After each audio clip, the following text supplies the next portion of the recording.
Selamat datang di podcast Jakarta Mendunia. Pada episode kali ini kita akan membahas tema yang sangat menarik dan relevan, yaitu reformasi birokrasi berbasis kinerja global, efektivitas sistem reward dan punishment bagi ASN. Dalam era globalisasi dan transformasi digital, birokrasi dituntut semakin profesional, adaptif, dan berorientasi pada hasil. Salah satu instrumen penting untuk mewujudkan hal tersebut adalah dengan penerapan sistem reward dan punishment yang adil dan berbasis kinerja. Untuk membahas tema ini, telah hadir 4 narasumber yang kompeten di bidangnya. Baik, langsung saja untuk sesi ini, saya mulai dari Bapak Bayu ya. Pertanyaannya adalah, mengapa sistem reward dan punishment menjadi penting dalam reformasi birokrasi berbasis kinerja global? Dalam organisasi modern, termasuk birokrasi, kinerja harus menjadi dasar utama dalam pengelolaan sumber daya manusia. Sistem reward dan punishment berfungsi sebagai alat untuk mendorong perilaku positif dan mengoreksi perilaku yang tidak sesuai dengan target organisasi. Di banyak negara maju, penghargaan diberikan kepada pegawai yang berkinerja tinggi, sementara pegawai yang tidak memenuhi standar diberikan pembinaan atau sanksi sesuai ketentuan. Dengan demikian, tercipta budaya kerja yang produktif dan akuntabel. Selanjutnya kita ke Bu Anissa. Bagaimana implementasi sistem reward dan punishment bagi ASN saat ini, Bu? Bagi ASN saat ini, pemerintahan telah menerapkan berbagai kebijakan berbasis merit sistem. Misalnya melalui pengukuran kinerja individu, tunjangan kinerja, promosi berbasis kompetensi, serta pengawasan disiplin ASN sesuai peraturan yang berlaku. Namun, masih terdapat tantangan seperti objektivitas penilaian, konsistensi penerapan aturan, dan budaya kerja yang belum sepenuhnya berorientasi pada kinerja. Apakah reformasi birokrasi itu mendorong perubahan, Ibu? Iya, tentu reformasi birokrasi bertujuan untuk menciptakan ASN yang profesional dan berdaya saing global. Luar biasa, Ibu. Terima kasih. Selanjutnya kita ke Bu Yunindia. Dari pengalaman Anda mendampingi berbagai instansi, apa tantangan terbesar dalam penerapan reward dan punishment? Terima kasih Mas Bayu atas pertanyaannya. Tantangan utamanya adalah persepsi keadilan. Jika pegawai merasa penilaian tidak objektif, maka sistem tidak akan efektif. Selain itu, masih ada beberapa organisasi yang belum memiliki indikator kinerja yang jelas. Akibatnya penghargaan dan sanksi sering dianggap subjektif. Bagaimana seharusnya sistem tersebut dijalankan, Ibu? Harusnya sih berbasis data dan indikator yang terukur. Semua pegawai perlu mengetahui target kinerjanya, cara penilaian, dan konsekuensi yang akan diterima apabila target tercapai atau tidak tercapai. Baik, terima kasih, Ibu. Selanjutnya kita ke Bu Siti Fatimah. Bagaimana pandangan Ibu terhadap sistem reward dan punishment?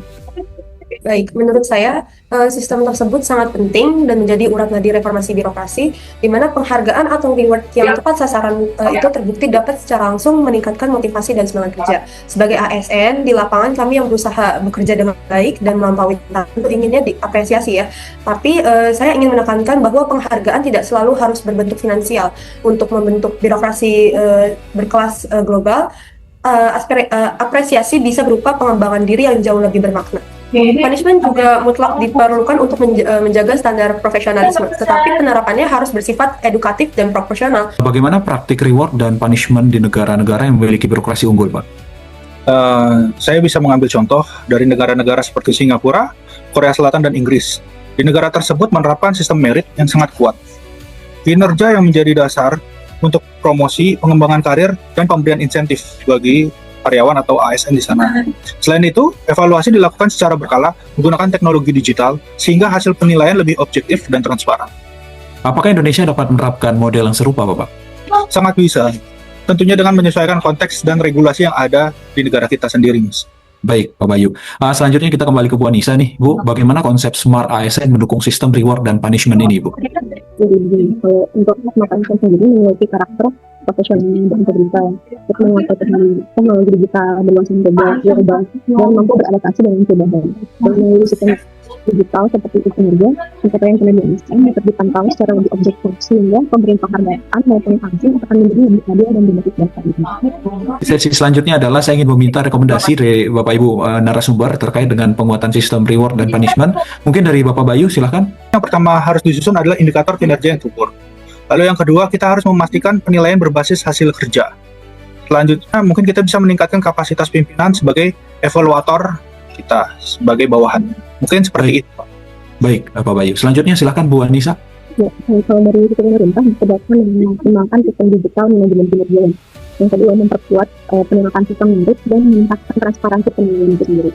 Baik, terima kasih Bu Anissa. Selanjutnya Bu Yunindia, silahkan. Yang pertama menurut saya Mas mengintegrasikan kinerja individu dengan kinerja organisasi. Yang kedua mengurangi unsur subjektivitas dan yang ketiga melakukan evaluasi berkala terhadap sistem.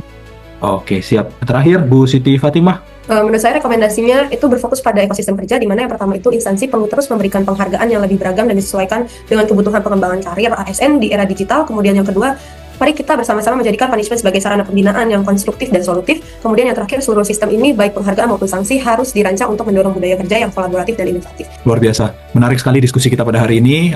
Kami dapat menyimpulkan bahwa sistem reward dan punishment itu merupakan instrumen penting ya dalam reformasi birokrasi berbasis kinerja global. Di mana keberhasilan sistem ini memerlukan dukungan regulasi, kemudian teknologi digital, kepemimpinan yang adil, serta pastinya budaya kerja yang menjunjung tinggi merit system. Ya, terima kasih saya ucapkan kepada Bapak Ibu narasumber atas wawasan yang telah dibagikan. Assalamualaikum warahmatullahi wabarakatuh.